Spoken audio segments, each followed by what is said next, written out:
बिस्मिल्लाहिर्रहमानिर्रहीम।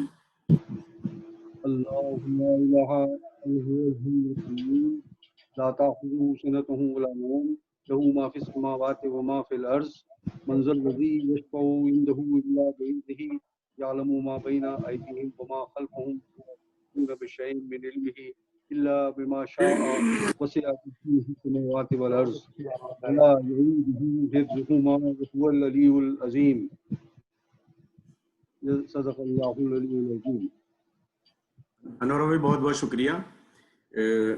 एक छोटी सी फॉर्मेलिटी होती है, डॉक्टर कौसर उस्मान साहब को सारे लोग यहाँ पे जानते हैं, लेकिन फिर भी जो आज के मौजू से रिलेटेड स्पेशलाइजेशन है उसको देखते हुए हम एक 5 मिनट आपके लेंगे और इसको बहुत ही जल्दी। फेहरिस्त डॉक्टर कौसर उस्मान साहब की अचीवमेंट्स की बहुत लंबी है, हम कोशिश करेंगे उसको छोटे से छोटा रखें जिससे कि मेन मौजू के ऊपर हम लोग जो है बात कर सकेंगे। While I'll quickly go through this, Dr. Kausar Usman is a name that needs no introduction. He is a renowned doctor whose impeccable reputation precedes his name. A professor in medicine at KGMU Lucknow, Dr. Kausar specializes in diabetes, hypertension, preventive cardiology, geriatric medicine, and other lifestyle diseases. Having completed his MBBS and MD from King George Medical College, Lucknow, Dr. Kausar Usman joined Indraprasth Apollo Hospital, Delhi.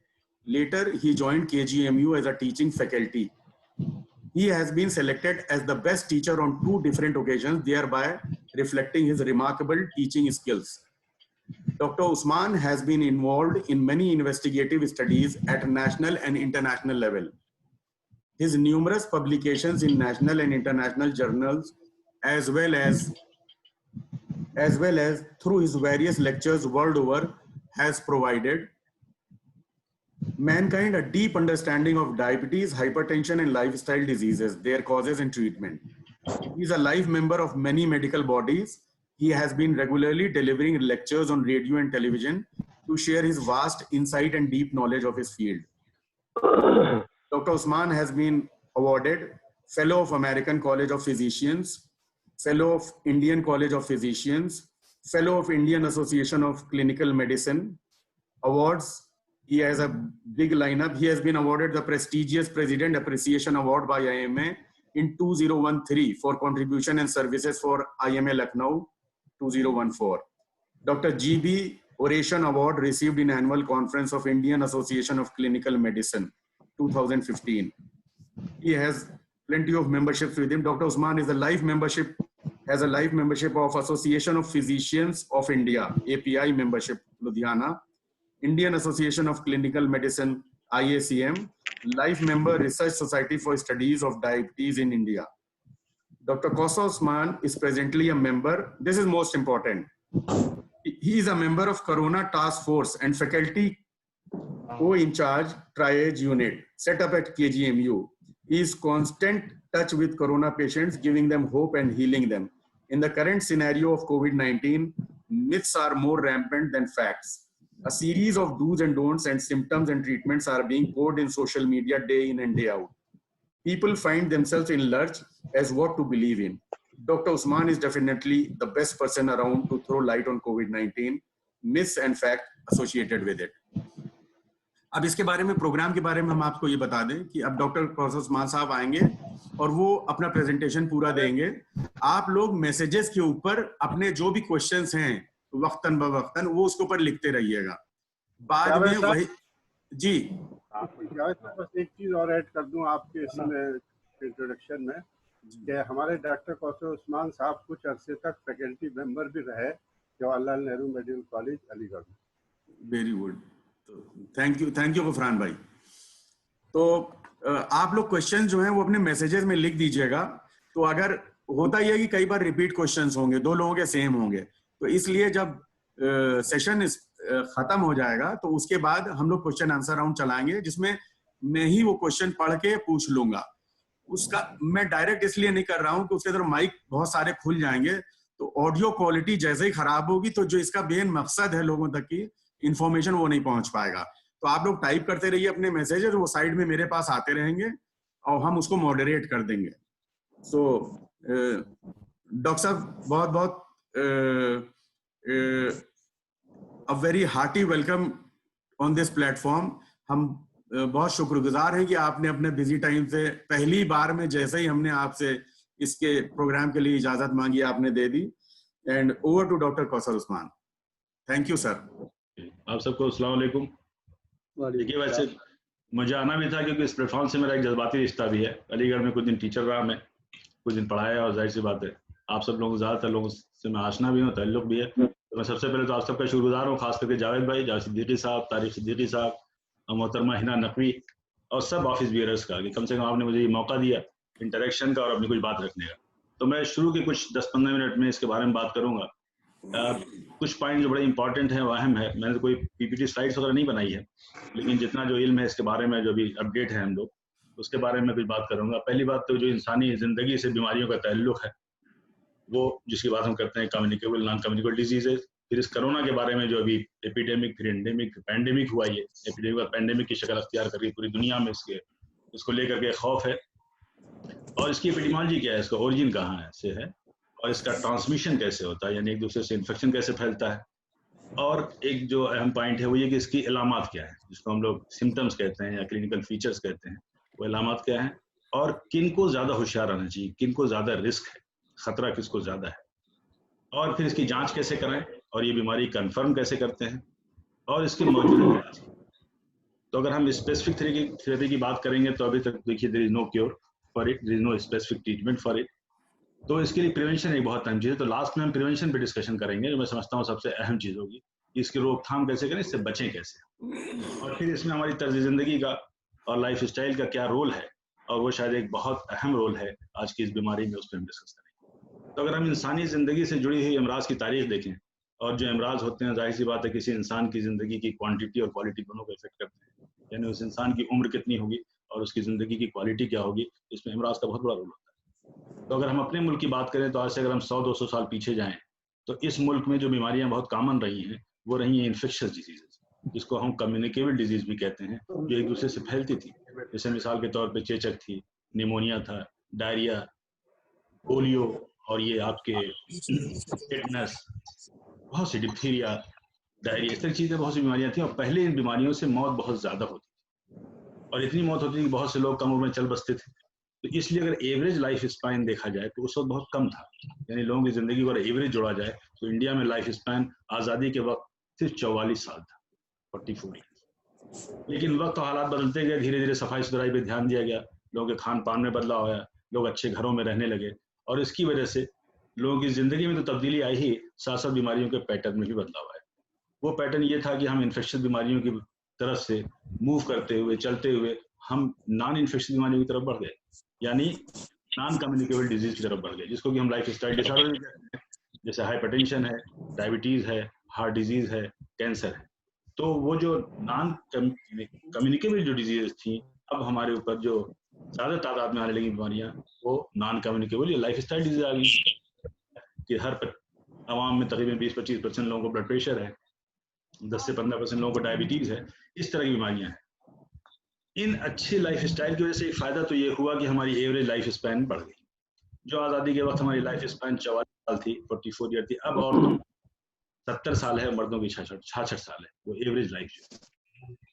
तो ये average life तो बढ़ी है, quantity तो बढ़ी, लेकिन शायद कहीं ना कहीं क्वालिटी में कंप्रोमाइज हुआ है, क्वालिटी हमारी अफेक्टेड हुई है because of this life style disorders. लेकिन इधर कुछ सालों में ये जो इन्फेक्शियस बीमारियों की जो बहुत तेजी से एपिडेमिक्स आए हैं, वो एक डराने वाले, खौफजदा करने वाली चीज़ें हैं। जैसे कुछ दिनों पहले आपने देखा डेंगू आया, फिर उसके बाद से स्वाइन फ्लू आया, और अभी जो दिसंबर से हमारे पास जो ये कोरोना वायरस का जो इन्फेक्शन आया है, वो एक जाहिर सी बात हम सबको एक दहशत में रखे हुए है। और अभी तो हमने कैद बामुशक्कत की सज़ा काटी है और निकले हैं उससे, तो हालांकि जिस्मानी कैद से तो निकल गए, लेकिन जहनी तौर पर अभी भी कैद में है। एक जहनी तनाव, एक जाहिर सी बात, एक जहनी खलिश और जहनी चीज़ों में हम मुब्तला है। तो इसलिए इसके बारे में जानना ज़रूरी है कि हम इस बीमारी से कैसे बच सकते हैं। सबसे पहले दिसंबर के मिड में चाइना में जो एक ह्यूबी जो वो आपका स्टेट है, प्रोविंस है, उसमें एक सिटी है वुहान। तो वहां पे दिसंबर के बीच में कुछ ऐसे मरीज देखे गए जिनको बुखार, खांसी और सांस फूलने जैसी शिकायत थी, और वो मरीज धीरे धीरे बढ़ते चले गए।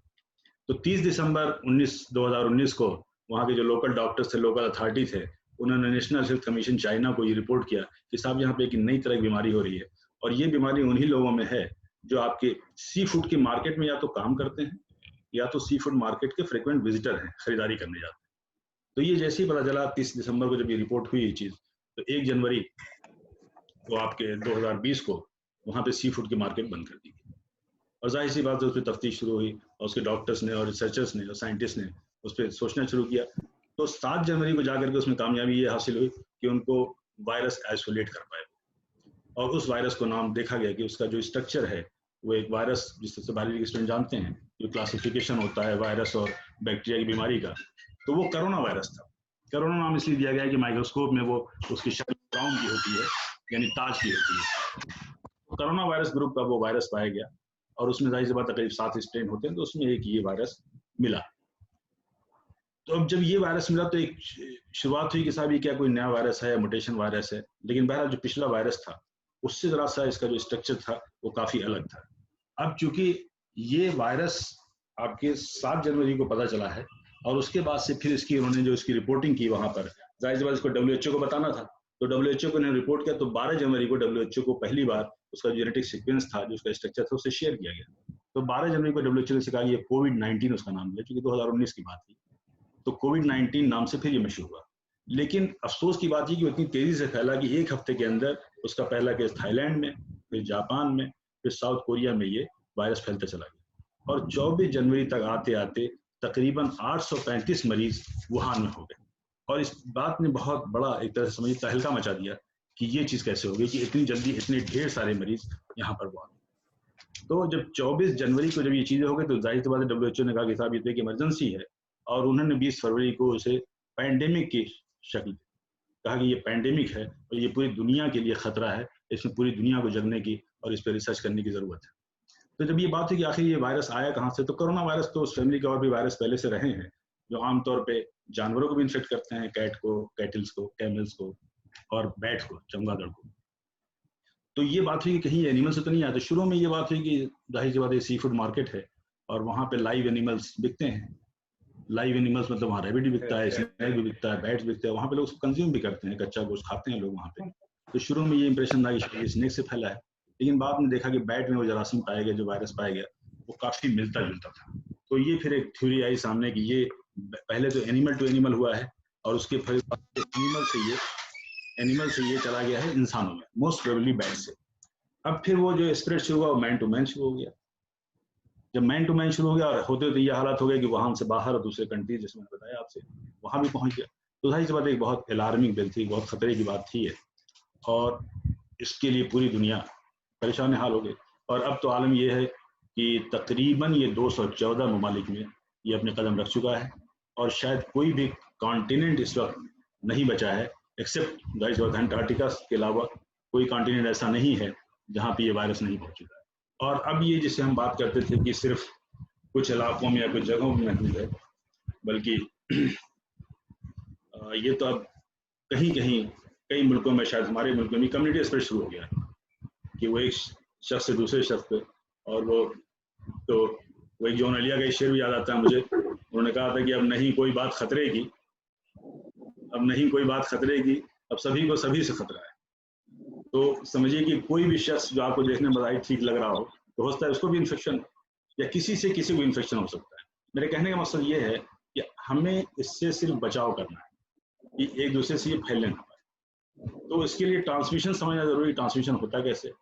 ट्रांसमिशन का एक बड़ा सीधा सा कंसेप्ट है कि जिस किसी को भी ये वायरस का इन्फेक्शन है, कोरोना वायरस का, अगर वो छींकता है या खांसता है या बात करता है, तो ये वायरस उसके थ्रोट से उससे निकल करके सामने जा सकता है। तो ये तकरीबन जाता है 2 मीटर तक या 6 फीट तक। तो आमतौर पे ड्रॉपलेट से इन्फेक्शन होता है, यानी उसके जो छोटे छोटे वायरस जो होते हैं वो उसके पार्टिकल्स के अंदर से जा सकते हैं, और अगर सामने कोई शख्स खड़ा है तो वो इनहेल कर सकता है उसको, और उससे वायरस का उसको इन्फेक्शन हो सकता है। तो सबसे जो इम्पोर्टेंट बात चीज़ निकल के आती है कि ये इन्फेक्शन का जो ट्रांसमिशन का रूट है वो है कफिंग, स्नीजिंग एंड टॉकिंग।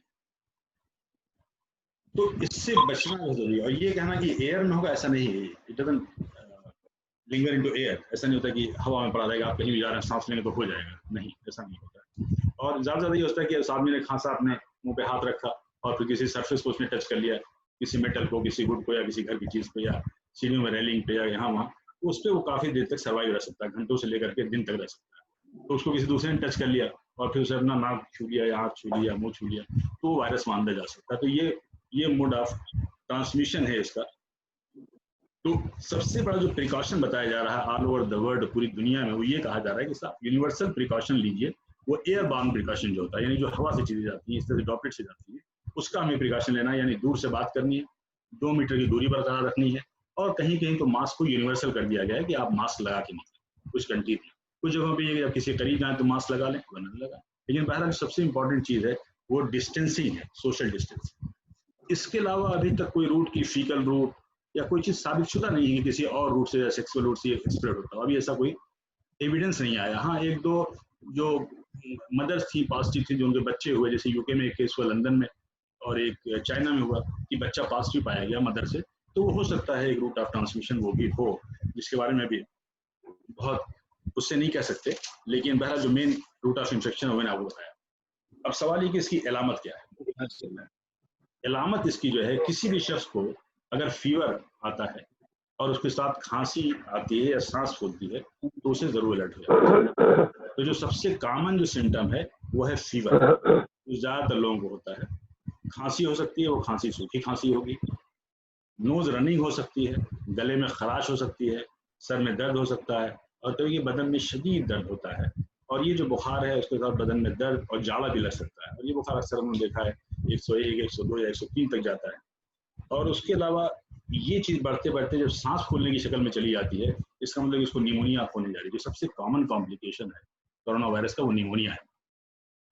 तो और कुछ मरीजों को ये भी देखा गया कि मतली, उल्टी या दस्त ऐसी चीजें भी हो सकती हैं। लेकिन जो मेन चीजें हैं वो खांसी, कफ, सांस फूलना, गले में खराश होना, बदन में दर्द होना, और ठंड के साथ इन सब चीजों को। लेकिन यहाँ पे जो सबसे बड़ा एक खौफ है या जो मिथ है, लोगों ने ये समझ रखा अपने जहन में, एक बहुत बड़ा खौफ है कि कोरोना का मतलब होता है कि बहुत सीरियस या मौत हो जाना। देखिए, मैं साफ साफ से बता दूं, ये सबसे बड़ा मिथ है। ये इतनी डेंजरस या इतनी सीरियस बीमारी नहीं है जिसके लिए डरा जाए और पैनिक में आ जाए। तो एक तरफ तो मैं ये कहता हूँ there should not be any denial. ये भी मत इनकार कीजिए कि बीमारी नहीं है, जैसा व्हाट्सएप फोरम पे आता है ये बैक्टीरिया से बीमारी है, बीमारी है ही नहीं, बहुत तरह तरह की बातें। तो there should not be any denial, and the other hand there should not be any panic. क्या पैनिक में आ जाएगा, अरे कोरोना हो गया, जैसे लगता है कि बहुत बड़ी सीरियस बीमारी हो गई और फिर जैसे एक हंगामा से बर्पा हो जाता है किसी घर में, उसके रिश्तेदारों में। ऐसा नहीं होना चाहिए। उसकी वजह ये है कि याद रखिए, तकरीबन 80% से ज्यादा लोगों में माइल्ड इलनेस होती है। यानी हो सकता है कुछ को तो महसूस भी नहीं होता कि उन्हें बीमारी हुई, वो ठीक हो जाता है। कुछ को हल्का फुल्का बुखार आता है, खांसी आती है, ठीक हो जाता है। ऐसे लोगों की तादाद 81% है। 14% या 15% लोग ऐसे हैं जिनको जरा सा ऐसा इन्फेक्शन होता है कि खांसी, सांस फूलना, बुखार होता है, उनको हॉस्पिटलाइजेशन की जरूरत हो सकती है। सिर्फ 5% मरीज ऐसे हैं, बल्कि 2.5 से 5% मरीज ऐसे हैं जिनमें की बहुत क्रिटिकल इलनेस होती है, जिनमें मौत का खतरा होता है। तो ये एक फिगर है जो आमतौर पर हम लोग करीब करीब सभी कंट्रीज में देख रहे हैं। हाँ, यहाँ पे एक बात जरूर बताना चाहूंगा कि जो बच्चे हैं उनमें आमतौर पर बीमारी कम देखी गई है। ज्यादातर जो बीमारी देखी गई है वो 30 साल से ज्यादा के लोगों में है, 18 साल से कम के लोगों में बहुत कम है। अगर किसी बच्चे को होती है तो उसकी प्रोग्नोसिस बहुत अच्छी है, उनमें डेथ बहुत रेयर है, एक्सट्रीमली रेयर, नहीं ज्यादा रिपोर्टेड नहीं है। तो ये कुछ चीजें हैं जिसको क्लियर पिक्चर में क्लियर होना चाहिए। हाँ, एक बात जरूर मैं आपसे यहाँ बता दूं कि रिस्क पे कौन है, वो एट रिस्क, ये जानना जरूरी है।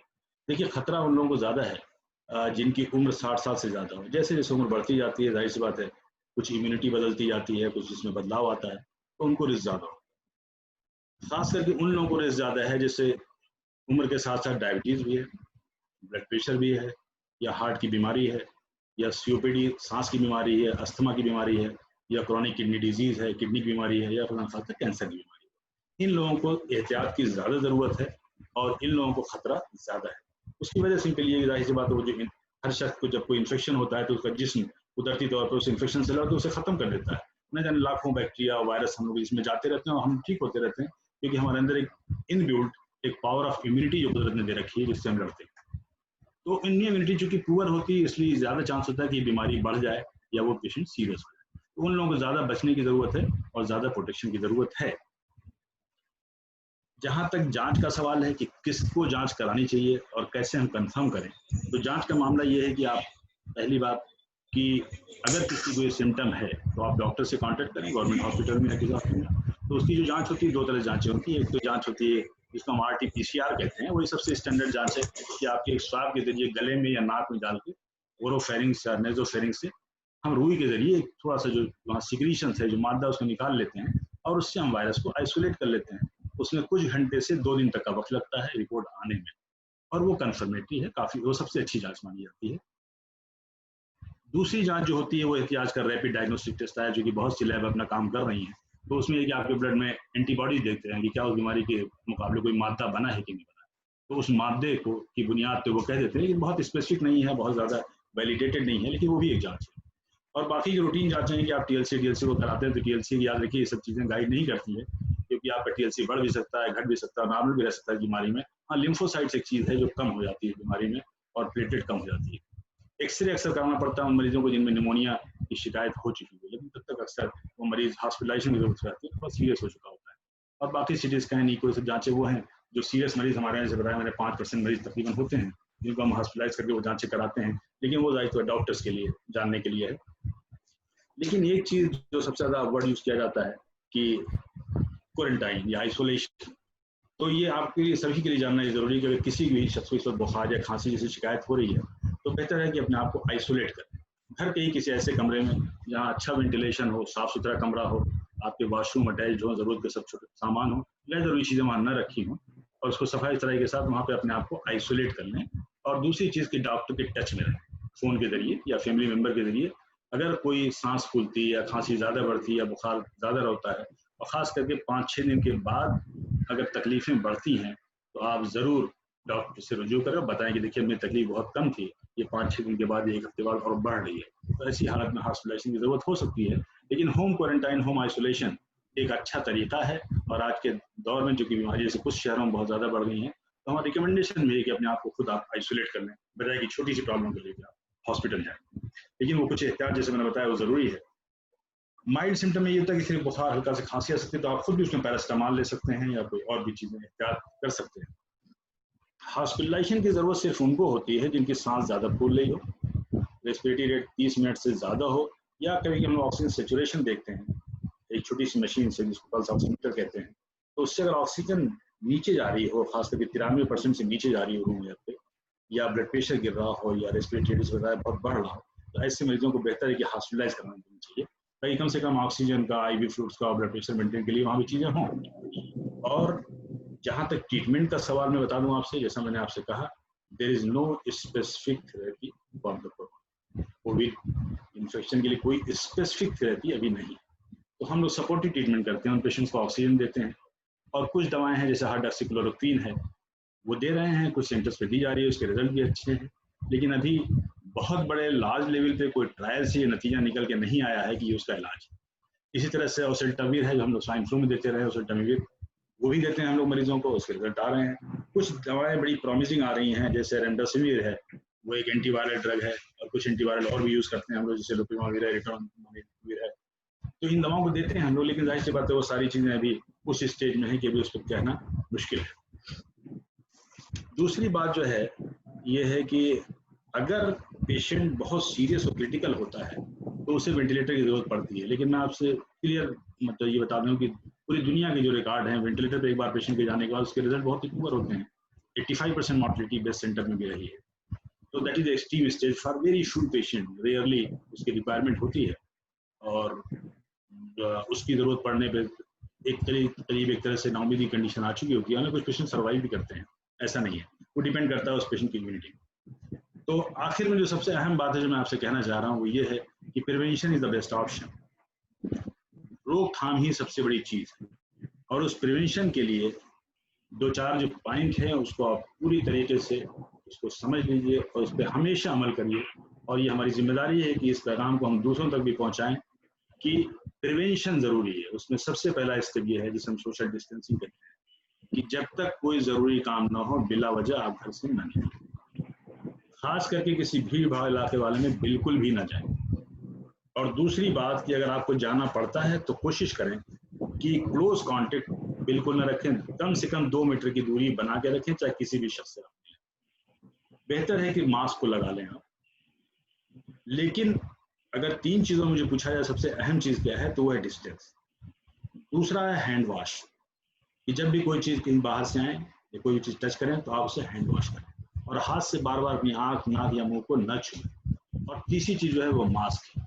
तो डिस्टेंसिंग के बारे में मैंने बताया, साइंटिफिकली ये ज़रूरी है कि हम 2 मीटर की डिस्टेंस बना के रखें, जहाँ तक हो सके बाहर न निकलें। हैंड वॉश के बारे में बड़ा मिथ है, बहुत कन्फ्यूज़न है। हैंड वॉश जो है, बहुत से सैनिटाइजर लोग मैं देखता हूँ खरीदते हैं, अल्कोहल बेस्ड सैनिटाइजर और क्या साबुन, ये हर्बल सैनिटाइजर है। देखिए, आज भी soap water is the best sanitiser. किसी भी साबुन से हाथ को अच्छी तरह से साफ करना, 30 सेकंड से ज़्यादा, और पीछे जिस तरह वजू करते हैं सारी की उंगलियों के बीच के जगह को, और इसको हैंड वॉश करना सबसे ज़रूरी चीज़ है। और जब भी किसी को टच करें आप हैंड वॉश करें, ये सबसे इंपॉर्टेंट चीज़। दूसरा, मास्क की जो बात करें, आप कोई भी मास्क लगा के जा सकते हैं, कपड़े का बना हुआ मास्क हो या सिंपल जो मास्क बाजार में मिलता है, फिर उसको डिस्पोज कर दीजिए। 3 प्लाई मास्क होता है जो आप देखते हैं सर्जन्स लगाते हैं, ये आमतौर पे डॉक्टर से हेल्थ वर्कर के लिए होता है जो उनके कॉन्टेक्ट में होते हैं। या अक्सर आप N95 सुनते रहते होंगे, N95 जो क्लोज फिटिंग मास्क होता है, या N100 आता है, या F51, F52 कई चीज़ें होती है। ये बेसिकली स्टैंडर्डाइजेशन है और इसकी खास क्वालिटी होती है और खास स्टैंडर्ड से बनाया जाता है। ये हेल्थ केयर वर्कर्स के लिए, डॉक्टर्स के लिए है जो ज़्यादा रिस्क पे हैं आप, ताकि बिल्कुल टाइट फिटिंग मास्क हो। और N95 मतलब कि 95% जो 0.3 माइक्रोन से ज़्यादा साइज के बैक्टीरिया वायरस हैं वो अंदर ना जा सके, ये उस स्टैंडर्ड पे बना हुआ मास्क होता है। लेकिन रूटीन पब्लिक के लिए नहीं है, इसलिए मैं कह रहा हूँ कि पिछले दिनों मैंने देखा कि हर शख्स ने 995 की डिमांड शुरू कर दी। देखिए, जब एपिडेमिक आता है तो उसमें क्राइसिस ज़्यादा होती है, तो अगर कोई चीज़ की क्राइसिस हो जाएगी तो सबसे बड़े सफर तो डॉक्टर्स हो जाएंगे या हेल्थ केयर वर्कर्स हो जाएंगे जो लोगों की केयर कर रहे हैं। तो कभी भी पैनिक में आगे ये नहीं जरूरी कि हम यही मास्क लेंगे, ये चीज़ें लेंगे, ऐसा कोई ज़रूरी नहीं। डिस्टेंसिंग रखिए, हैंड वॉश फ्रिक्वेंट कीजिए, अपने आप को क्लीन रखिए, और मास्क का इस्तेमाल जहां जहां जरूरत हो वहां आप जरूर करिए। अगर अक्सर जैसे आप लोग बिना किसी चीज को मत छुइए, आप सैनिटाइज करना चाहते हैं तो ठीक है, आपने हैंड वॉश करते हैं, आपको लगता है कि बार बार अपना मोबाइल यूज करते हैं, मोबाइल को सैनिटाइज कर सकते हैं। किसी भी अल्कोहल बेस्ड वॉश जिसके 60% ज्यादा अल्कोहल हो उससे आप क्लीन कर लीजिए। आप कंप्यूटर बहुत यूज करते हैं, कीबोर्ड को क्लीन कर लीजिए, कीज को, अपने कार की कीज को कर लीजिए, ये आप कर सकते हैं।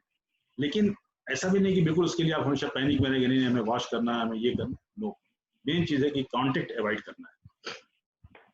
और अक्सर मैंने देखा कि बहुत से लोग बहुत ज़्यादा हैंड वॉश करते हैं, इतना ज़्यादा करते हैं कि उनके हैंड में ड्राइनेस शुरू हो जाती है। तो आप कोई मॉइस्चराइजर वगैरह का इस्तेमाल कर सकते हैं जिससे कि आपको ड्राइनेस ना हो, आप ठीक रहे। सबसे जो इम्पोर्टेंट चीज़ है, और लास्ट बात है, इम्यून सिस्टम। अपने आप को, आपको अपनी इम्यूनिटी अच्छी रखनी, और वो इम्यूनिटी इसलिए ज़रूरी है कि अगर आपकी इम्यूनिटी अच्छी तो आप सिर्फ कोरोना वायरस से नहीं बचते, बल्कि बहुत सी चीज़ें बचते। वैक्सीन के बारे में भी अक्सर मुझसे सवाल करते हैं, मैं बता दूं कि वैक्सीन आने में भी वक्त लगेगा। कम से कम 7-8 वर्ल्ड की टॉप कंपनी जो है वैक्सीन के रिसर्च में लगी हुई हैं, लेकिन वो मैं नहीं समझता कि 21 दिसंबर 21 के पहले आ पाएंगे इफेक्टिवली पूरे रिसर्च, पूरे डाटाज के साथ। शायद अभी वक्त लगेगा। तो मैं बात कर रहा था आपसे इम्यून सिस्टम की। इम्यूनिटी आपको मजबूत करनी है। इम्यूनिटी के लिए कि सबसे इंपॉर्टेंट चीज़ है कि आप पूरी नींद लें, अनइंटरप्टेड साउंड स्लीप 7 से 8 घंटा लें। एक्सरसाइज डेली करें 30 to 45 मिनट, ज़्यादा एक्सरसाइज की जरूरत नहीं। खाने में अपने फ्रूट्स और विटामिन बढ़ाएं जो आपके लिए इम्यूनिटी को बेहतर करता है। पानी ज़्यादा से ज़्यादा पिएं। विटामिन डी का रोल है, विटामिन डी की कमी से इम्यूनिटी पुअर होती है, तो विटामिन डी अगर आपके अंदर कमी है तो ज़रूर पूरी करें, या वैसे भी आप विटामिन डी ले सकते हैं, इस बात को याद रखिए। और खाने में बैलेंस डाइट लीजिए, जैसे मैंने बताया फ्रूट्स विटामिन के अच्छे एंटीऑक्सीडेंट होते हैं, आपको बीमारियों से बचाते हैं। और यही वजह है कि जैसे मैंने आपसे बताया कि रिस्क फैक्टर्स कौन कौन से हैं। तो रिस्क फैक्टर मैंने आपको बताया कि एल्डरली ज़्यादा उम्र रिस्क है, लेकिन याद रखिए 97 ईयर्स के लोग भी कोरोना से डिस्चार्ज हुए हैं, 80 साल के लोग भी ठीक होके गए हैं। वजह है कि उनकी तर्ज ज़िंदगी अच्छी रही है, लाइफ स्टाइल अच्छी रही है, इनकी इम्यूनिटी अच्छी रही है। तो हमें शायद अपनी उस पुरानी तर्ज ज़िंदगी पे लौटना होगा, अपनी लाइफ स्टाइल बेहतर करनी होगी। लाइफ स्टाइल चूँकि बहुत बड़ा कंसेप्ट, मैं कई बाद में उससे बात कर लूँगा, लेकिन लाइफ स्टाइल की जो मोटी मोटी बातें मैंने बताई कि जो हमारा पुराना तर्ज जिंदगी रहा है कि बजाय जिम में क्लोज स्पेस में एक्सरसाइज करने के, आप खुली हवा में जाके एक्सरसाइज कीजिए, फ्रेश एयर लीजिए, डाइट बैलेंस रखिए, सोने का अपना वक्त 9 बजे के बाद, 9 बजे के पहले रात का खाना खाइए, वक्त से सोइए, कम से कम 7 से 8 घंटा अच्छी नींद लीजिए, और डिप्रेशन और स्ट्रेस से बची कि वो भी आपकी इम्यूनिटी को पुअर करता है। तो यही चंद बातें थी जिसके साथ मैं आपसे वो करना चाहता था। मैं इसलिए भी कह रहा हूँ कि अगर आप मुझसे मिथ की बात करेंगे तो सबसे बड़ा मिथ आज के दौर में ये है कि हम डॉक्टर जो है वो front line warrior. It's not true. हम फ्रंट लाइन वॉरियर नहीं हैं, हम लास्ट लाइन वॉरियर है। फ्रंट लाइन वॉरियर आप सब। आपको अपनी जिंदगी देखनी है, आपको बचाव करना, आपको लड़ना है। जब कोई मरीज सीरियस होकर हॉस्पिटल जाता है तब हमारा नंबर आता है। तो हम लास्ट लाइन वॉरियर हैं, आप फ्रंट लाइन वॉरियर हैं। और अपना इन्हीं चीज़ों की रोशनी में, इन्हीं जो हमने बताया, जो चीज़ें आपसे शेयर की, उस रोशनी में अपना ख्याल रखिए। बहुत बहुत शुक्रिया आप सबका सुनने के लिए। Thank you so much doctor साहब। और हमें लगता है आपने बड़ी तफसील से सारी चीज़ें बता दी, क्योंकि क्वेश्चंस आए लेकिन बहुत लिमिटेड हैं। कई एक ऐसे क्वेश्चन हैं जिनका ऑलरेडी आंसर दिया जा चुका है, फिर भी मैं एक आध पढ़ देता हूँ। एक डॉक्टर साहब क्वेश्चन है, it is said that focus on immunity help in fighting COVID-19. Let us know which food and health supplements to be taken to develop strong immunity. देखिए, मैं तो पहली बात कि I usually don't prescribe any supplement and I don't believe in supplements. Natural diet in a limited, in a acceptable amount is the best supplement. आप healthy diet अगर खाते हैं तो सभी के लिए हेल्दी है। हेल्दी डाइट हम किसे कहते हैं? हेल्दी डाइट ये होती है कि खास करके जो सफ़ेद चीज़ें हैं उसको अवॉइड करें। शुगर, साल्ट, घी, मैदा, इन सब चीज़ों को अवॉइड कीजिए, इससे हेल्थ डैमेज होती है। जितनी कलरफुल चीज़ें हैं, हरी सब्जियां, जितने ढेर सारे फल हैं, उसका इस्तेमाल बढ़ाइए। हाँ, योगर्ट एक एक्सेप्शन है। दही जो है वो आपकी इम्यूनिटी को बेहतर करती है। तो इम्यूनिटी बढ़ाने के लिए जो डाइट है, फ्रूट्स वेजिटेबल लीजिए, प्रोटीन ले सकते हैं, फिश है ये बेहतर है, योगर्ट लीजिए, पूरा पानी पीजिए, और एक्सरसाइज और अच्छी स्लीप भी आपकी इम्यूनिटी को बेहतर करती है। डॉक्टर साहब दूसरा क्वेश्चन है, यूसुफ ए खान ने पूछा है, there is a report from Italy that corona is a bacteria and it causes blood clots and it can successfully be treated with anticoagulant like aspirin etcetera. इसके ऊपर आपसे रिएक्शन सर इनका मधु है। देखिए, इसका अभी तक कोई एविडेंस नहीं है कि ये बैक्टीरिया है, बिकॉज इसको ऑलरेडी क्लासिफाई किया जा चुका है कोरोना वायरस फैमिली के अंदर में, और माइक्रोस्कोप से हम लोग माइक्रोबायोलॉजी लैब में डिस्कशन होता है, ये वायरस है। इसमें कहीं कोई ऐसा नहीं कि बैक्टीरिया है, क्योंकि बैक्टीरियल इन्फेक्शन कभी कभी एक कॉम्प्लिकेशन करते हैं जिसे हम डिसेमिनेटेड इंटरवेस्कुलर कोगुलेशन कहते हैं, DIC। तो इन मरीजों में देखा गया कि जगह जगह ब्लड क्लॉट कर जाता है और उससे पल्मोनी एम्बोली जैसी चीजें हुई हैं, लेकिन इसका मतलब नहीं कि ये बैक्टीरियल इन्फेक्शन है। और एंटीकोगुलेशन का रोल उन मरीजों में रहा है जहाँ पे इस तरह की चीजें देखी गई, लेकिन ये एक वायरल डिजीज है। हाँ, इसका एक कॉम्प्लिकेशन थ्रोम्बोसिस या खून का जमना है, इसलिए कुछ जगहों पे एंटीकोगुलेशन का रोल है, बट सिर्फ ये ट्रीटमेंट नहीं है, इसके अलावा और भी बहुत से सपोर्टिव ट्रीटमेंट। शुक्रिया डॉक्टर साहब। एक सामीन हिना पूछती हैं, is it true that asthma patients are most at risk of catching the disease? देखिए, to develop the disease is different, to catch the disease is different. याद रखिए, बहुत से लोग डिजीज कैच करेंगे, वायरस कैच करेंगे, लेकिन वो डिजीज नहीं डेवलप होगी। इन्फेक्शन कैच कर लेंगे, वो डिजीज नहीं डेवलप होगी, क्योंकि इम्यूनिटी अच्छी है। ब्रोंकियल एस्मा, COPD उस कैटेगरी में आते हैं, अगर उनको ये इन्फेक्शन हुआ तो डिजीज डेवलप होने के रिस्क ज्यादा है, क्योंकि इनकी लोकल इम्यूनिटी पुअर होती है। तो इनको इन्फेक्शन कैच करने का खतरा तो उतना ही है जितना और लोग एक्सपोज हो रहे हैं। तो अगर एक्सपोजर नहीं होगा तो इन्फेक्शन कैच करने का खतरा कम होगा। अगर इन्फेक्शन हो जाता है तो डिजीज प्रोग्रेस करने का खतरा ज्यादा होगा। शुक्रिया डॉक्टर साहब। फुरकान मोहम्मद पूछते हैं, once cuffed by an infected person, how much time it remains in air at that place? Does it stays on soil oblique ground? As I told कि जब भी आप जो यूजली स्नीजिंग करते हैं, कफ करते हैं, तो उसकी यूजुअल डिस्टेंस है 2 मीटर तक। उसके बाद से वो एयर में चला गया तो एयर में लिंगर नहीं करता, depending on the temperature and interaction with other things of the atmosphere, ये वायरस किल हो जाता है। फिर वो इन्फेक्टिव आपके लिए नहीं रहता। जैसे एयर से आप नहीं ले सकते, इनहेल करते हैं वायरस, ऐसा नहीं होता है। अगर किसी ने आपके सामने कफ किया, स्नीजिंग हुई, डायरेक्ट आपने उसके ड्रॉपलेट को इनहेल कर लिया या स्वॉलो कर लिया, तो इससे आपको इन्फेक्शन होता है। मोहम्मद गुफरान अमूबा से पूछते हैं, what are the medicines and equipments we should keep in the house? देखिए, मेडिसिन का जहाँ तक सवाल है तो जो रूटीन मेडिसिन होती है कि एंटीपायरेटिक्स लाइक पैरासीटामॉल, कफ सिरप्स या एंटीसेप्टिक सेट्रिजिन, ये आप रख सकते हैं। विटामिन C, इन सब चीज़ों का भी रोल है कुछ हद तक, इम्यूनिटी बेहतर, ये सब रख सकते हैं। लेकिन जहाँ अगर पेशेंट एक सर्टेन लिमिट के बाद, सर्टेन स्टेज के बाद, अगर जिसमें होता है कुछ पेशेंट में ऐसा होता है तो उसका ऑक्सीजन फॉल करता है, तो जाहिर सी बात ऑक्सीजन थेरेपी की जरूरत होती है, और वो किसी हॉस्पिटल में या डॉक्टर के सुपरविजन ही में देना बेहतर होता है। अच्छा, जनाब असलम सिद्दीकी साहब पूछते हैं, can asymptomatic cases infect normal people? Very good question. देखिए, जो इन्फेक्शन ज्यादातर दूसरों को होते हैं वो सिम्टोमेटिक पेशेंट से होते हैं। एसिम्प्टोमेटिक पेशेंट से होना रेयर है, क्योंकि ज्यादातर इन्फेक्शन जो है वो ठीक हो चुके होते हैं तब तक। लेकिन कुछ लोगों के पास इन्फेक्शन तो होता है, लेकिन जिनकी इम्यूनिटी इतनी अच्छी होती है कि उनको सिम्टम डेवलप नहीं होंगे। तो आज उन्हें इन्फेक्शन मिला, लेकिन आमतौर पे एक बार इन्फेक्शन होने में 2 से 14 दिन के अंदर सिम्टम डेवलप हो जाते हैं। एवरेज है 5 दिन का, कि आज इन्फेक्शन हुआ, 5 दिन के अंदर सिम्टम डेवलप शुरू हो जाते हैं। लेकिन अगर किसी की इम्यूनिटी बहुत अच्छी है तो होता है बहुत माइल्ड सिम्टम है, सिम्टम ना हो लेकिन फिर भी वो इन्फेक्ट कर सकता है दूसरों। तो ये कहना कि एसिम्प्टोमेटिक से इन्फेक्शन दूसरों को नहीं होगा, ये गलत है। लेकिन ज्यादातर इन्फेक्शन जो होते हैं वो सिम्प्टोमेटिक लोगों से, इसीलिए उन लोगों से कहा जाता है कि वो 14 दिन के लिए क्वारंटाइन, ताकि दूसरों को इन्फेक्शन ना हो। फुरकान साहब पूछते हैं, when we say about cloth mask, what should be the standard? देखिए, मास्क का तो बस it's a sort of barrier, लेकिन ये कोई गारंटी नहीं होती कितने को अलाउ करे, कितने बैक्टीरिया जाएंगे नहीं जाएंगे, लेकिन बहरहाल प्रोटेक्शन काफी हद तक होता है। तो मास्क के बारे में 2 चीजें, एक तो मास्क जो जनरल पब्लिक के लिए, आप क्लॉथ मास्क कोई भी यूज कर सकते हैं, प्लस जो बाजार में मास्क अवेलेबल है। लेकिन हेल्थ केयर वर्कर्स के और डॉक्टर्स के मास्क अलग होते हैं, टाइट फिटिंग होती है, जिसको हम N95 या N90 इस तरह कहते हैं। तो दोनों में बहुत फर्क है, दोनों के प्रोटेक्शन का लेवल भी अलग होना चाहिए, क्योंकि हमारे वहाँ सिर्फ ड्रॉपलेट इन्फेक्शन नहीं होता, बल्कि एरोसॉल्स होते हैं, जैसे मान लीजिए किसी नेबुलाइजर उसके थ्रू आ सकता है, और ढेर सारे वायरस के पार्टिकल आ सकते हैं। तो यहाँ पे प्रोटेक्शन की ज्यादा जरूरत होती है। बाकी आम पब्लिक के लिए उतनी प्रोटेक्शन जरूरत नहीं होती, लेकिन फिर भी ये जो मास्क अवेलेबल है काफी हद तक प्रोटेक्टिव। लेकिन आपके लिए जो मैंने बताया कि मास्क से कहीं ज्यादा इंपॉर्टेंट है डिस्टेंसिंग, तो keep a certain distance is the most important.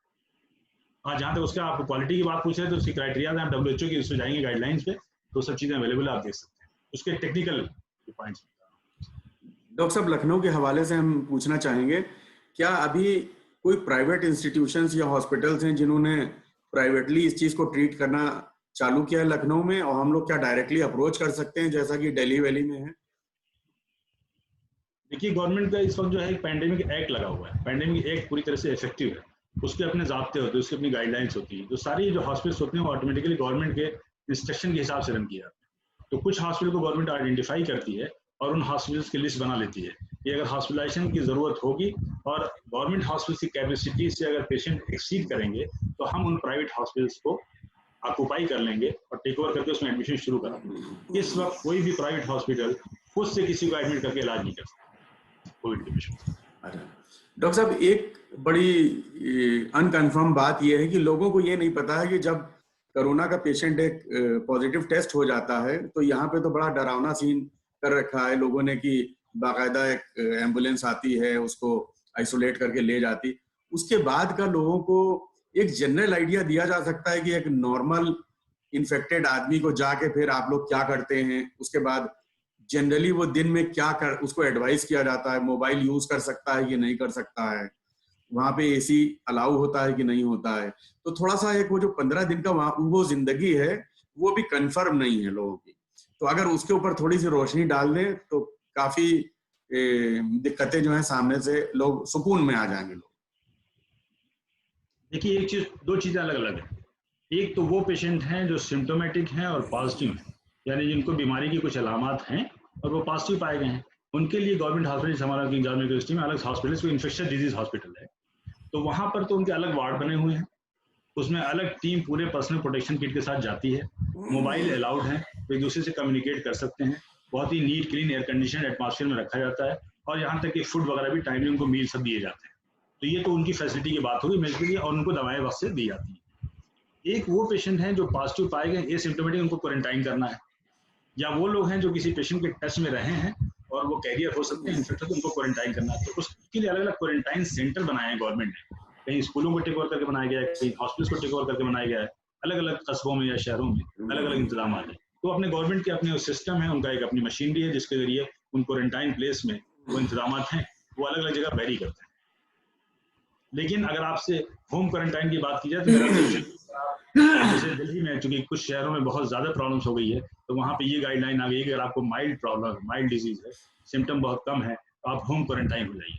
तो होम क्वारंटाइन मतलब बेस्ट है कि आपके घर में जहाँ अटैच बाथरूम हो उस कमरे में अपने आप को आइसोलेट कर लें और उसमें सारी फैसिलिटी के साथ रहें, वो बेस्ट है होम क्वारंटाइन। डॉक्टर साहब, इस चीज को हम भी चाहेंगे कि अगर लखनऊ में खुदा ना खास्ता ये मकदार बढ़ती है और होम क्वारंटाइन की नौबत आती है, तो हमारे ख्याल से सबसे आसान तरीका, जिनके पास कुशादा घर हैं और अटैच टॉयलेट वाले रूम्स हैं और एक फॉर्मेट उनके पास हो जिसमें टेम्परेचर लॉग इन करना है उनको दिन में 4 बार, बीपी भी आजकल लोग लगभग वाला देख लेते हैं और वो ऑक्सीजन लेवल भी देखा जा सकता है। तो हमारे ख्याल से अगर ये आप इसके ऊपर थोड़ा सा रोशनी डालेंगे तो हम लोग और इत्मीनान में आ जाएंगे कि एक हद तक की एसिम्प्टोमेटिक या near about very little symptoms के साथ वाले को हम लोग, बूढ़ी माँ है या अभी सब लोग यही परेशान रहते हैं कि उनको ले जाएंगे, उनके साथ कोई होगा नहीं जो उनके कपड़े बदलाएगा, कोई केयर करेगा। तो इज इट पॉसिबल कि घर के ऊपर ये जो हमने बताया इनिशियल चीजें हो सकती हैं और डॉक्टर को रिपोर्टिंग होती रहे डेली बेसिस के ऊपर? देखिए, अगर माइल्ड सिम्टम्स हैं तो होम क्वारंटाइन किया जा सकता है और उसमें बड़ा आसान तरीका है, जैसे आपने बताया खुद भी, कि एक अलग सेपरेट रूम हो, सेपरेट बाथरूम हो, वहां पे रहें और डेली डिसइंफेक्टिंग या प्रॉपर क्लीनिंग हो जाए। इस चीज की मिनिमम फर्नीचर्स वहां पे हो, जो मिनिमम जरूरत की चीजें वहां पे हो, ताकि ज्यादा चीजें टच होकर इन्फेक्शन फैलने का डर न रहे। अपना टेम्परेचर बार बार लेते रहें, जो सिम्टम की जो मेनली जो सिम्टोमेटिक मेडिसिन है उसको लेते रहें, टाइमली प्रॉपर बैलेंस डाइट लें और सुपरविजन मॉनिटरिंग बहुत इंपॉर्टेंट है कि अगर बुखार बढ़ता है, खांसी बढ़ती है या खुदा न खास्ता सांस फूलती है ज्यादा, तो अपने डॉक्टर के मोबाइल के थ्रू या किसी फैमिली मेंबर के थ्रू टच में रहें।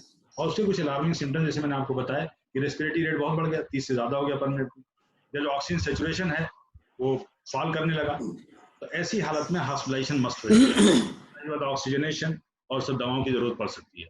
तो माइल्ड सिम्टम तक तो होम क्वारंटाइन हो सकते हैं और जैसा और शहरों में किया गया है, लेकिन अगर प्रॉब्लम बढ़ती है तो बेहतर है हॉस्पिटलाइजेशन। बिल्कुल सर, पहली कोशिश यही रहना चाहिए कि हम जो डॉक्टर कह रहा है, एक्चुअली डॉक्टर ही अगर एडवाइस करता है घर पे रहने के लिए तभी हमको वो करना चाहिए। अपनी तरफ से इन चीजों में कोई डिसीजन लेने की नहीं जरूरत है, it may be very dangerous. बेशक बेशक। अच्छा, एक मिथ है ये, is non veg food a carrier of the virus? No, properly cooked food is not a carrier of the virus. ये उन जो देखा गया जो लोग उन कच्चा गोश्त खाया, अनकुक्ड फूड, और जाहिर सी बात है अनकुक्ड फूड बहुत ही कम लोग खाते हैं, ऐसे कंज्यूम करते हैं, लेकिन अगर प्रॉपरली कुक्ड मीट है तो that is not a carrier of virus. ये गलत है, मिथ है। अच्छा डॉक्टर साहब, अगर हम एक प्लेट के अंदर खाना निकालते हैं और वो बाहर से मंगवाया हुआ है, तो क्या अगर हम उसको माइक्रोवेव ओवन में एक सर्टेन टेम्परेचर के साथ खाने के लिए जब गर्म करते हैं, तो does it sanitise the food from bacteria point of view और वायरस पॉइंट ऑफ व्यू? देखिए, एक जो चीजें जो शख्स लेकर के आया है, पहले तो आपको वहां पे देखना टच वाले मामला, जो पैकिंग है, अगर टच उस पैकिंग को आप रिमूव कर दीजिए तो वैसे भी वो खाना बेहतर होगा, और ये बेहतर है उसको रीहीट कर गर्म कर लेना बेहतर है खाना, तो उससे मोस्ट लाइकली सारे वो जितने माइक्रो ऑर्गेनिज्म किल हो जाते हैं। डॉक्टर दूसरा एक, लेकिन इसको दूसरी तरीके से एक और भी मिथ है, मैं यहाँ बता दूं आपसे कि अक्सर लोग समझते हैं कि कोरोना वायरस जो एक खास टेम्परेचर बढ़ेगा एटमॉस्फेयर में 47 डिग्री 48 डिग्री टेम्परेचर जाएगा तो ये कोरोना वायरस खत्म हो जाएगा। याद रखिए ऐसा नहीं है। बहुत से अरबी ममालिक जहाँ टेम्परेचर बहुत ज्यादा है वहां पे ये कोरोना वायरस फ्लरिश कर रहा है और लोगों को बीमारियां हुई हैं, डेथ भी हुई हैं। तो इसका जो एटमॉस्फेरिक टेम्परेचर से अभी ये कोई गारंटी नहीं है कि ये वायरस खत्म हो जाए। डॉक्टर साहब एक क्वेश्चन है कि vitamin C and zinc, how much vitamin C and zinc is effective? ये बड़ा अच्छा सवाल किया आपने। देखिए, आपकी जो इम्यूनिटी है, जो आपकी बॉडी में जो इम्यूनिटी डेवलप्ड है, वो एक अरसे से आपके एफर्ट्स, आपकी डाइट, आपकी लाइफ स्टाइल से वो इम्यूनिटी का एक लेवल आपने अचीव किया, और उन सब चीज़ों में बहुत से फैक्टर्स का रोल है। विटामिन सी का इम्यूनिटी में रोल है, विटामिन डी का भी इम्यूनिटी में रोल है।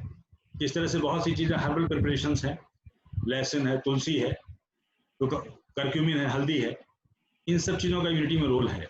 लेकिन ये क्योरिटी नहीं है कि आज आप 4 दिन के अंदर आप खा लेंगे तो फौरन आपकी इम्यूनिटी स्ट्रांग हो जाएगी। It should be a part of life, it should be a part of your regular diet, rather than कि आप इसको थेरेपेटिक समझें कि हम 1 हफ्ता खा लेंगे तो हमारा कोरोना वायरस क्योर हो जाएगा। No, it's not so. तो ऐसे हम लोग रिकमेंड करते हैं कि ठीक है, विटामिन सी आप लीजिए, विटामिन डी लीजिए और रेगुलर लीजिए आप।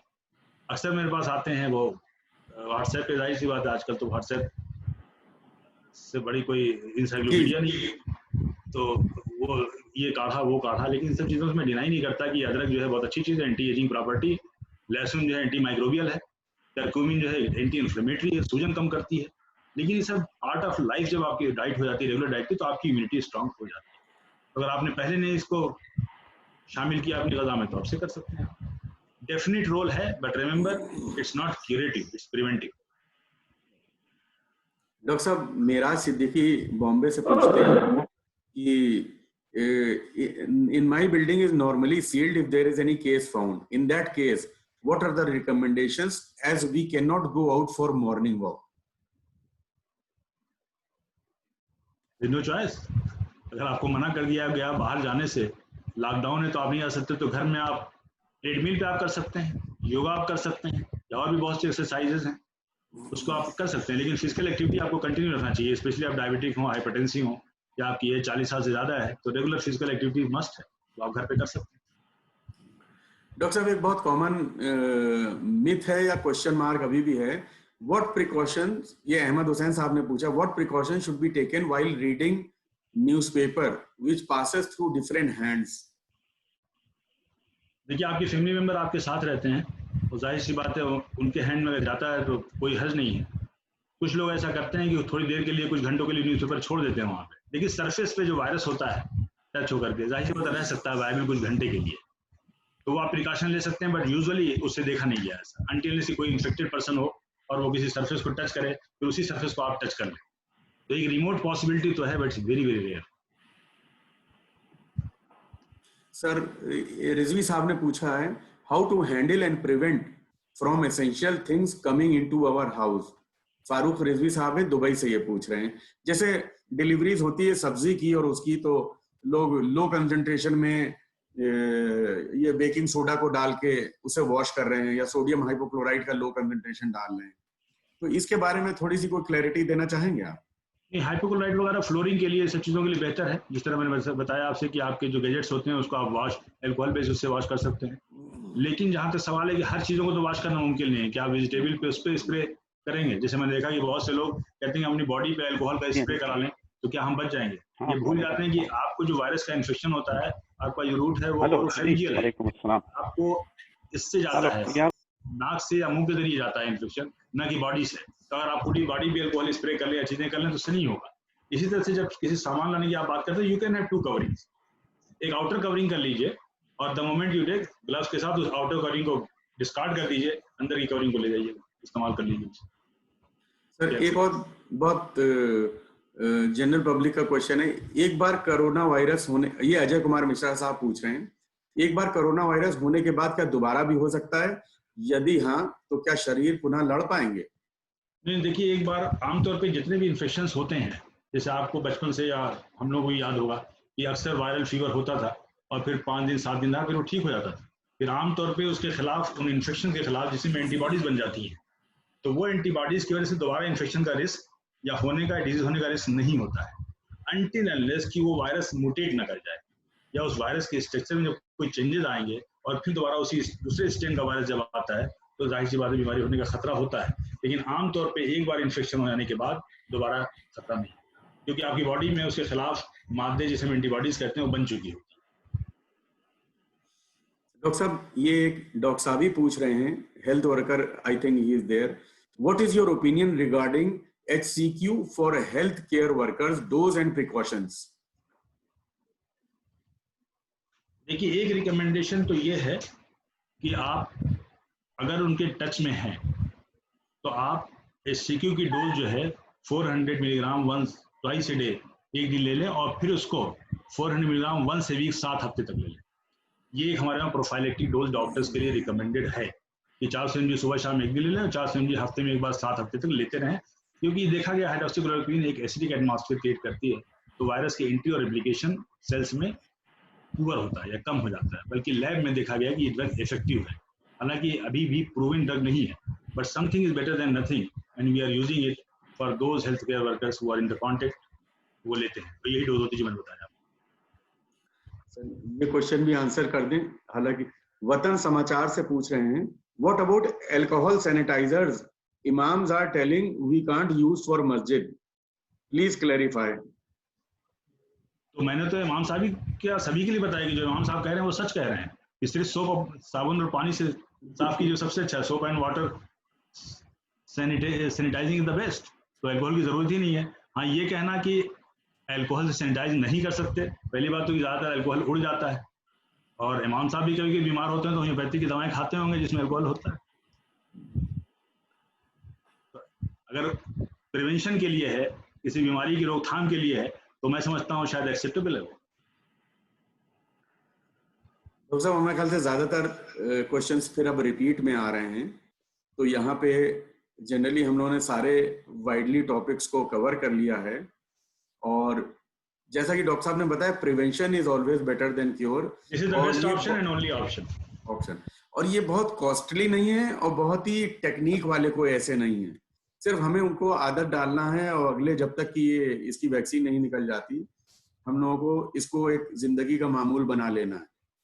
तारिक साहब, आप कुछ कहना चाहेंगे बिफोर वोट ऑफ थैंक्स? नहीं, क्या क्वेश्चन आंसर सेशन खत्म हो गया? जी साहब, वो खत्म हो गया। भाई तारिक भाई, एक मेरा क्वेश्चन बहुत इंपॉर्टेंट है and I can't right it, it's a long question rather. आप मुझे इजाजत दें जावेद भाई? जी पूछिए। डॉक्टर साहब अस्सलाम वालेकुम, शोएब अर्ज कर रहा हूँ दमाम से, क्या हाल है आपके?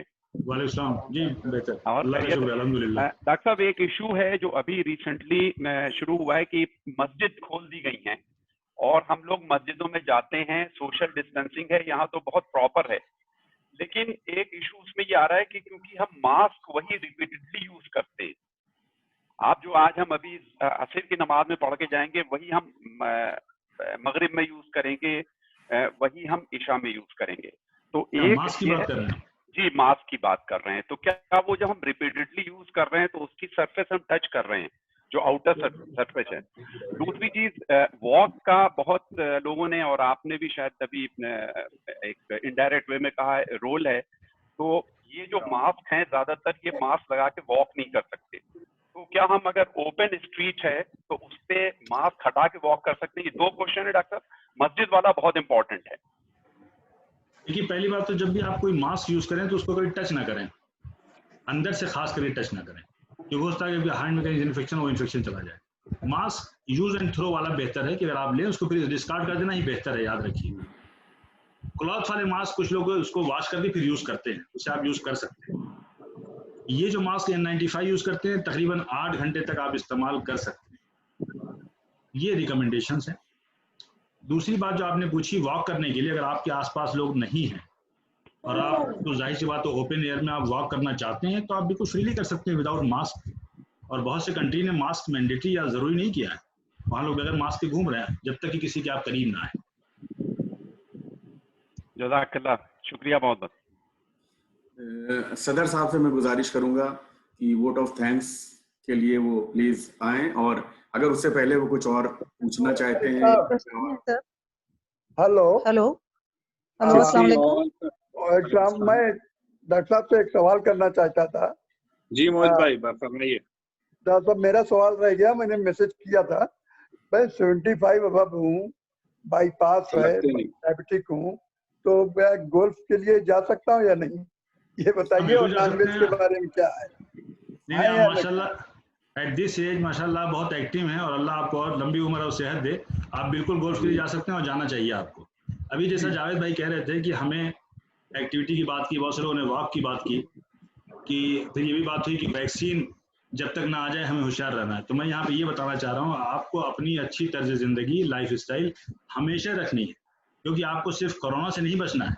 अगर आपकी अच्छी तर्ज जिंदगी तो आप हर बीमारी से महफूज हैं, और वैक्सीन सिर्फ आपको कोरोना से बचाएगी, इस बात को याद रखिए। लाइफ स्टाइल एक बहुत बड़ा कंसेप्ट है, मैं कभी बाद में अगर मौका मिला तो मैं आप लोगों से लाइफ स्टाइल पे भी कभी बात कर लूंगा, लेकिन याद रखिए जो एक अच्छी तर्ज जिंदगी है उसको जारी रखना, जैसे मोदी साहब मैं जानता हूँ आप कर रखते हैं, तो उसको बरकरार रखना बेहद जरूरी है। और खास करके जो पुरानी आपके जमाने की तर्ज जिंदगी है उसको आज के दौर में उसकी कदर हमें महसूस हो रही है और उसको हमें अपनाना जरूरी है।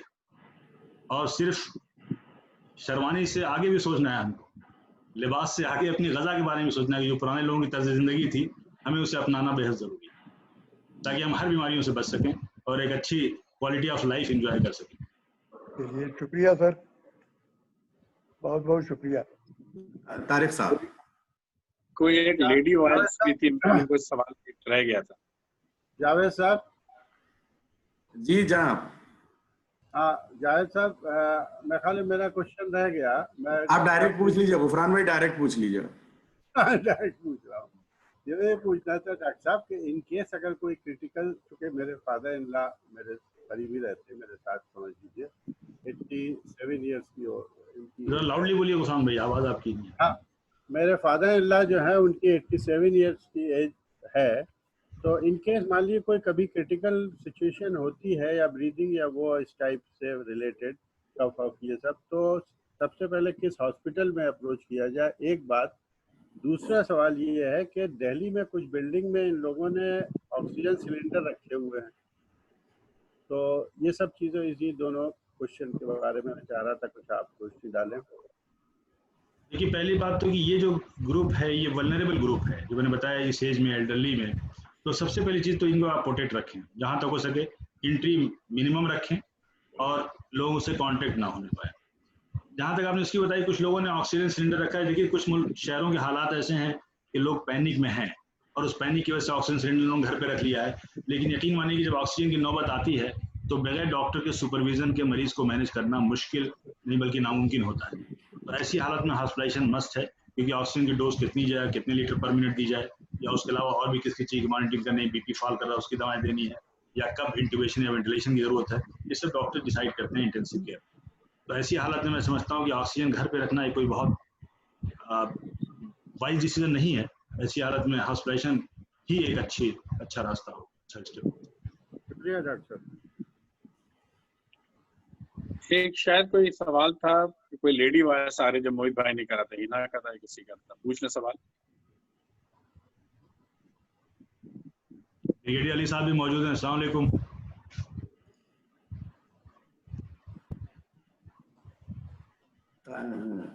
तारिक साहब, हमें लगता है उनका सवाल का जवाब उनको मिल गया। हो सकता है, ठीक है। बहुत अच्छा इंटरेक्शन रहा कौसर भाई, माशाल्लाह, और होना भी था। आपकी मौजूदगी, अल्लाह ने बेपनाह सलाहियतों से आपको नवाजा है। जहाँ एक तरफ आप अच्छे तबीब हैं और आपके हाथों में शिफा है, वहीं बड़ी अच्छी आपकी जुबान में तासीर भी माशाल्लाह, बड़े सादगी से और बड़े असरअंदाज तरीके से बातें आप रखते हैं और आज भी रखी है। इतना आसान बना दिया आपने सारी चीज़ों को, जिससे पूरे दुनिया इस वक्त डरी पड़ी हुई है और घर में एक दूसरे से मिलने जुलने में डर लगता है। तो आपने बहुत अच्छे से रखा है। उम्मीद इंशाल्लाह कि बहुत सारे जो हम लोगों के दिमाग में अब तक के मिथ्स रहे होंगे वो काफ़ी हद तक क्लियर भी हुए होंगे। कौसर उस्मान साहब को देख करके लगता है, जो अब तो इस जनरेशन में हम नहीं कह सकते क्योंकि इतनी मेडिकल प्रोफेशन इतना कॉमर्शलाइज हो गया है, एजुकेशन से लेकर के एंड तक, लेकिन इनको देख करके लगता है जो एक जनरेशन पहले कहा जाता था कि साहब डॉक्टरी का जो पेशा है बड़ा नोबल पेशा है और लोग इसलिए चूज करते हैं कि उनको खिदमत खल्क का जज्बा होता है, पैसा वगैरह तो बाय प्रोडक्ट है। आज के दौर में मुझे लगता है कौसर भाई और चंद लोगों को देख करके इस बात का अंदाजा है कि हाँ, ये इस पेशे में खिदमत खल्क का जज्बा है। जिस तरीके से आपको आज भी मैं बताऊं, हो सकता है कि कोविड-19 की वजह से हम लोगों की जिम्मेदारियां काफी घटी हुई हैं और काफी हम लोग बहुत हद तक फ्री हैं, लाइफ की प्रायोरिटीज बदल रही हैं। जहां इसके नेगेटिव असरात हैं, डर है, खौफ है, खदशा है, वहीं मुझे लगता है ये 2-2.5 महीने ने जिंदगी को बड़ी सारी इबरत मिली है हम लोगों को। और एक जो भागदौड़ की जिंदगी में हम लोग मुब्तला हो गए थे और एक रैट रेस था, पीयर प्रेशर था, मुझे लगता है कि एक अंदाजा लगा कि ये सब वार्डरोब में रखे हुए बहुत अच्छे कपड़े और नीचे 2-4 गाड़ियां और कुछ मतलब कि पैसे कुछ रह नहीं गए। ले दे करके आपका अपना खुद का जिस्म, आपकी अपनी केयर, जो आपने कहा पर्सनल केयर करना चाहिए, आपके अपने स्पिरिचुअल जो आपकी चीजें हैं और आपके अपने लोग, बड़ी फैमिली बॉन्डिंग्स वगैरह बढ़ी है। मैं ये कह रहा हूँ बहुत सारे पॉजिटिव चीज हुई है। आपसे बात करके बहुत अच्छा लगा और मैं ये कह रहा था कि हम लोगों की जरूरत, हम लोग थोड़ा सा फ्री हुए हैं, लेकिन आप डॉक्टर होने के नाते आपके तमाम प्रोफेशनल एंगेजमेंट के साथ साथ आपका वक्त कीमती और हो गया है। ये आपकी मोहब्बती है अलीगढ़ मुस्लिम यूनिवर्सिटी ओल्ड बॉयज एसोसिएशन से और हम लोगों से, जो आपने हमारी दावत को कबूल किया और आपने वक्त निकाल करके हमको दिया है। और ये हमारी खुशकिस्मती भी है कि आप अहबाब के लिस्ट में आते हैं और हम लोग बड़े कैजुअल और किसी वक्त भी रात को किसी वक्त भी आपको अपनी छोटी मोटी मेडिकल परेशानियों से आपको पहुंचते हैं, गुहार लगाते हैं और आपका रिस्पांस आता है। खुशकिस्मती है। उम्मीद है जो सामीन हमारे जुड़े हुए हैं हर जगह से, और मैं सामीन का भी शुक्रिया अदा करूंगा कि वो यस कौसर उस्मान साहब की एक शख्सियत है माशाल्लाह, और अमूबा की रिक्वेस्ट पे दुबई से, दम्माम से, जद्दा से, इलाहाबाद, मुरादाबाद, बॉम्बे, न जाने कहाँ कहाँ से लोग माशाल्लाह जुड़े हुए हैं और सबने बड़ा इन्वॉल्व होकर के सुना है। मैं बिलखुसूस शुक्रगुजार हूँ उस्मान साहब। वालेकुम अस्सलाम। अस्सलाम वालेकुम। वालेकुम अस्सलाम। Hello, can I speak the last question? कर लीजिएगा, हमारी बात कर लीजिएगा। तो कौसर उस्मान साहब, बहुत बहुत शुक्रिया आपका। और जहमत 1 to 1 तो हम लोग देते ही रहते थे, लेकिन ये बड़ा इफेक्टिव रहा आपका ग्रुप में, हम लोग को आपने एड्रेस किया और जावेद भाई ने उसको बहुत अच्छे से मॉडरेट करा है। मैं शुक्रगुजार हूँ ब्रिगेडियर अहमद अली साहब, हमारे मोहित अहमद साहब, सिराज साहब का, यूसुफ खान साहब का, फारूक रिजवी, शोएब कुरैशी भाई का, वकार रिजवी साहब का, अजय मिश्रा साहब हैं और सारे लोग हैं। मैं सबका नाम तो नहीं ले सकता जिन्होंने बहुत दिलचस्पी दिखलाई इसके अंदर। बिलखुसूस जद्दा की जो हमारी अमूबा एसोसिएशन है, दम्माम की एसोसिएशन है, दुबई की, उनका मैं शुक्रगुजार हूँ कि हम लोगों ने ये जो नया फॉर्मा तैयार हुआ है सेमिनार टू वेबिनार का और ऑफलाइन ऑनलाइन का जो ये बदलाव आया है, उसमें ईद के दिन से हम लोगों ने शुरू किया है और ये 4-5 प्रोग्राम हो चुके हैं और अच्छा रिस्पांस आप लोग दे रहे हैं। उससे इंकरेजमेंट हो रहा है हम लोगों को कि हम इस चीज़ को और इफेक्टिव बढ़ाएं और आगे बढ़ाएं। वतन समाचार के मालिक अहमद साहब जिस वक्त इलाहाबाद में हैं, PNS खबर के मालिक हैं अशफाक साहब, ये दोनों सीनियर जर्नलिस्ट हैं, ये भी हमारे साथ जुड़े हुए हैं, इनका भी शुक्रिया।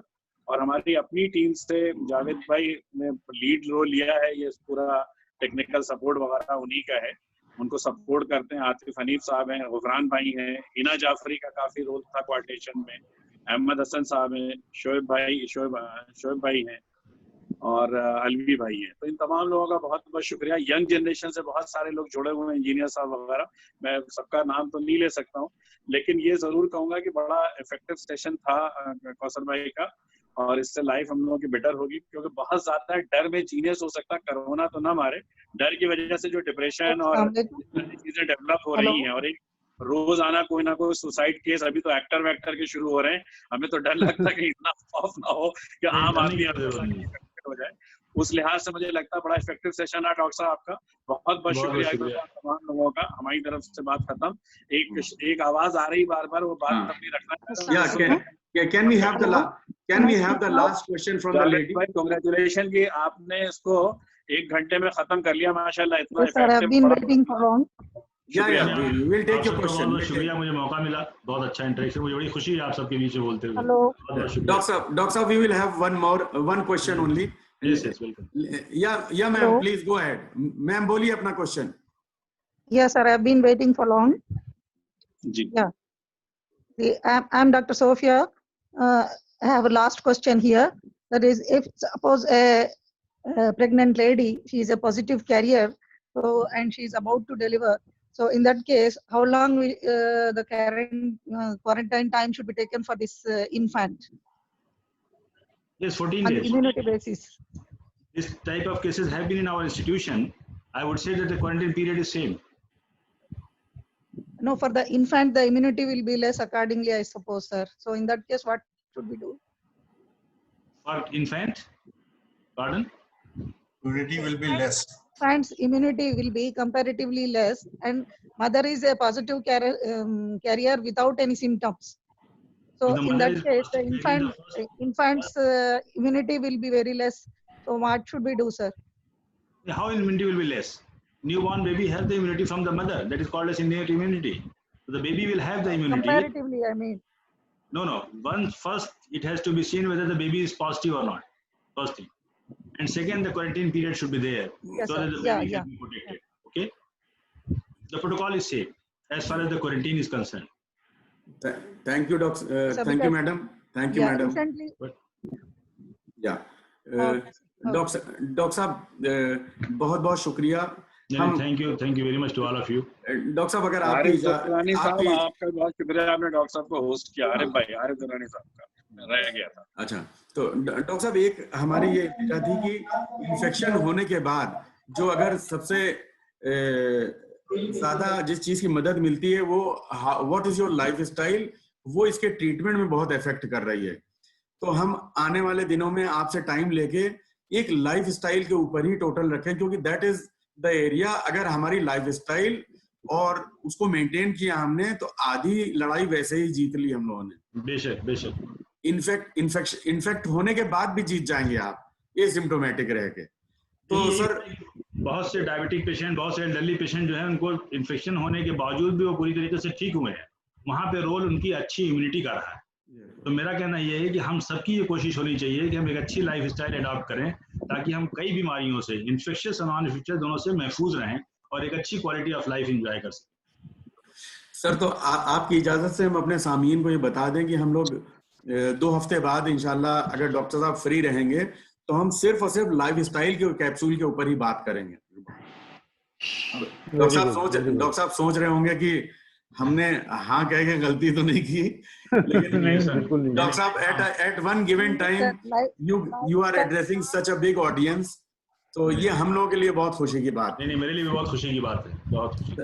Thank you so much, thank you so much. हाँ sir, lifestyle will be lifestyle and accordingly the diet plan also, if it is been given, that yes, we will include that. We will include in that, and we will have a detailed discussion only on lifestyle and how to achieve that lifestyle in terms of exercise, what should be taken. Doctor साहब ने बताया sleep भी उसके ऊपर effect करती है, तो वो पूरे मजमून को हम लोग जो है डिटेल में डिस्कस करेंगे। वो हमारे लिए बहुत ज्यादा मुफीद रहेगा जितना ये वाला आज रहा है। Thank you so much everybody. Allah पाक से दुआ है कि अल्लाह पाक हम लोग को अमन और अमान में रखे, कोरोना जैसे डेंजरस बीमारी से बचाए, और जितना आज समझने को मिला है उसको इम्प्लीमेंट करें, अपनी लाइफ बेटर करें, औरों की लाइफ बेटर करें, और जितना हो सकता है उतना सोशल डिस्टेंसिंग मेंटेन करें। आमीन। Thank you. Take care everybody. We are ending the meeting here with everybody's permission. Thank you so much.